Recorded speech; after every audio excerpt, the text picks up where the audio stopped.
கிட்ட கொண்டை போட்டு பூ வச்சுட்டு வந்து உட்கார்றது ஒரு வேலை இல்லையா? உன்ன அந்த பூவிலையும் கொண்டையிலையுமே கண்ணா தெரியுதாளுங்க. நானே சின்ன வயசுல என் புருஷன் 2 வருஷம் ஆச்சு என் புருஷன் என்னை விட்டுட்டு போய் சின்ன வயசுல விட்டுட்டு போயிட்டாரு. எவ்வளவு கவலையில கிடத்துக்கிட்டு தெரியுறே.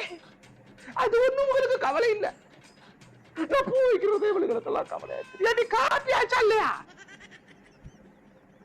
அடியே தொண்டையில கட்டி போனக்கே கொஞ்ச நேரம் அடங்கி கிட. எப்ப பாரு காப்பி காப்பி காப்பி காப்பி. காப்பிக்காரன் பொண்டாட்டியா இருந்திருக்கணும்.